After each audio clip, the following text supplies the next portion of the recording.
Dear brothers and sisters, in the gospel today, we hear that our Lord is on the hill overlooking the city of Jerusalem. He can see the temple and the whole city.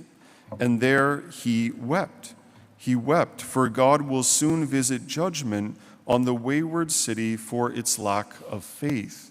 And we know in 70 AD that the Romans would come, like the Babylonians a long time before, and totally destroy the city of Jerusalem, including the Holy Temple.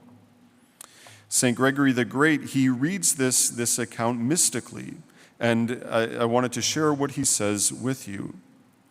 He says, and think of the mind of Christ, he says, Christ continues to weep for sinners who, like Jerusalem, run after evil and refuse to make peace with God.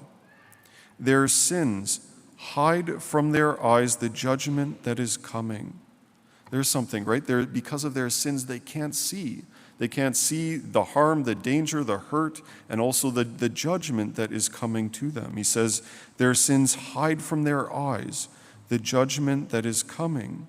Otherwise, they would weep for themselves.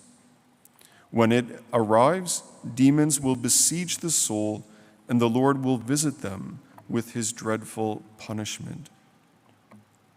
And then for the epistle, we are given warning against coveting evil things, against idolatry, fornication, and all temptation.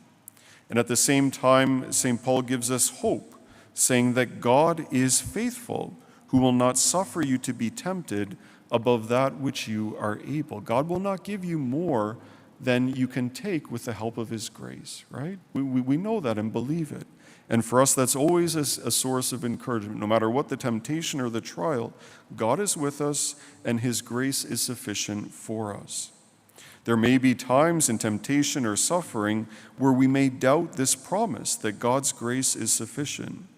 If this ever happens, we need but look to the lives of the saints, where we see them cooperating with the grace of God and becoming free of sin and becoming towers of holiness. If we ever have doubts, right? Will God be there for me? Is he going to help me? Can I grow and change in my life? Can I become holier?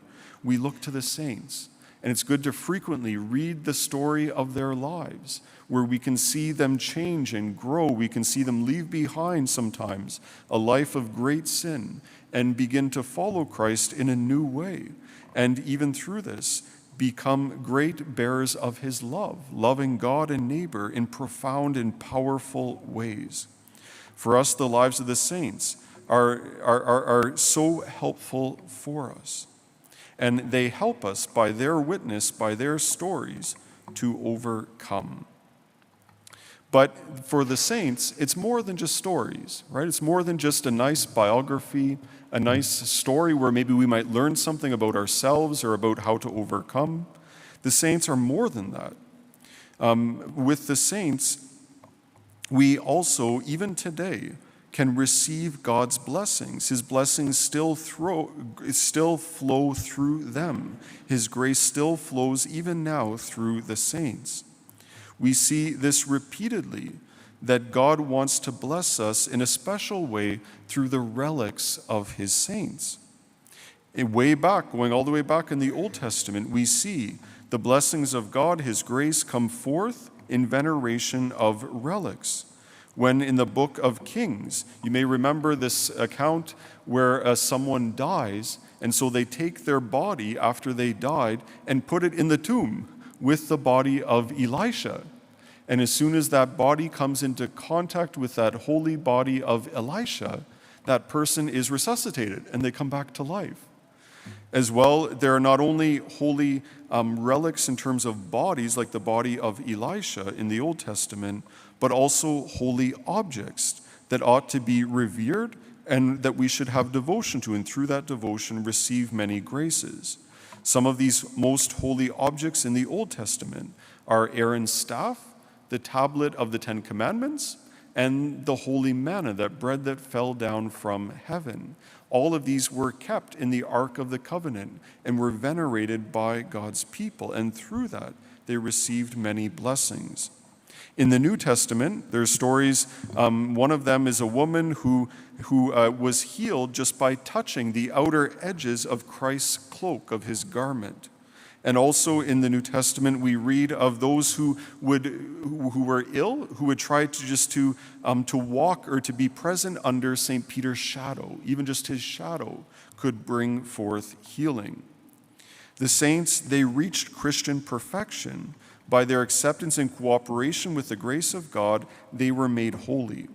And even after they died, this is so awesome, even after they died, their holiness remains in their bodies, which await resurrection, and in their clothes and their personal items, which they use to help them to get closer to God. I'm so glad to talk about this today because I wanted to share a little bit more with you about one of the relics that we have in our church. Just on either side of the tabernacle today, there's two reliquaries.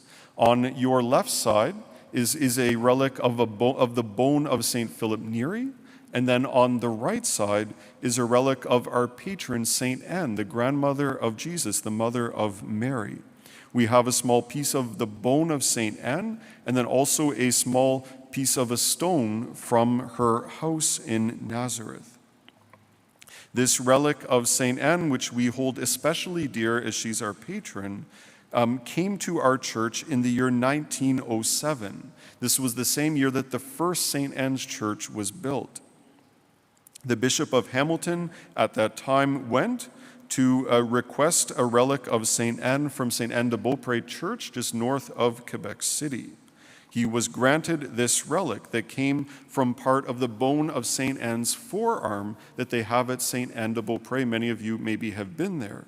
And so there they have this whole bone here, and then we have a small piece that came forth from the forearm of St. Anne.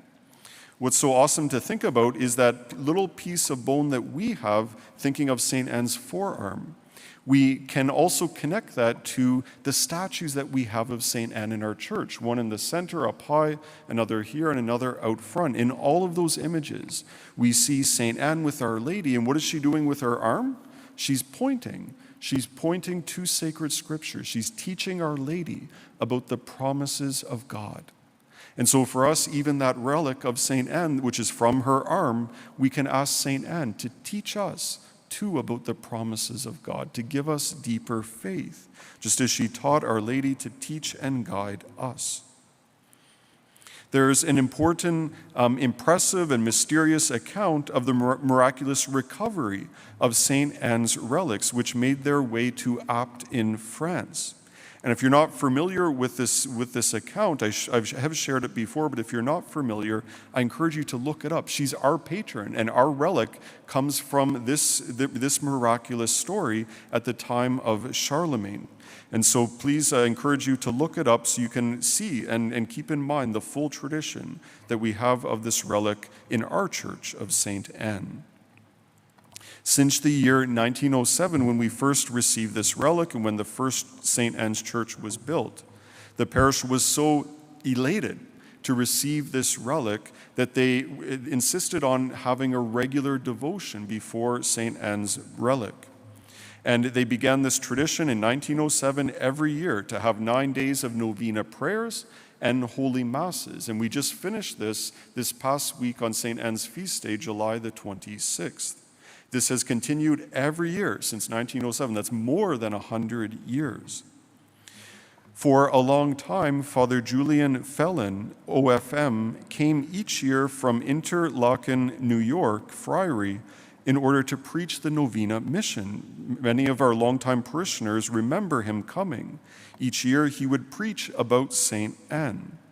He said that this novena was an opportunity to pray, for people to pour out their hearts to God for health, peace, and happiness. And what's so amazing is many people came before the relic during that feast day, but also throughout the year. And we have the relic I try to have on the altar frequently throughout the whole year. What we have over our history is many reported examples of favors and even miracles that have been granted through the intercession of St. Anne. Going way back, Monsignor McColgan, the third pastor of this parish, And he recalled in a news article, this is written down in a news article, he recalled that a woman with a stomach tumor was healed at the touch of the relic. Further, he also said that St. Anne cured a cancerous hole in a boy's tongue. Father Vernon Colleton, came later on and was an associate priest at this parish. He too had reports. He said that a family called him from the general hospital just up the street to come and to help their dying son. And they requested specifically that he would bring the relic of St. Anne. And so he hurried to the hospital, he blessed the boy and applied the relic. And the boy made a miraculous recovery. He was on his deathbed, but made a full recovery. Father Colleton also reported that a family brought twin daughters to the rectory one day. The relic was requested for one twin who had a facial deformity.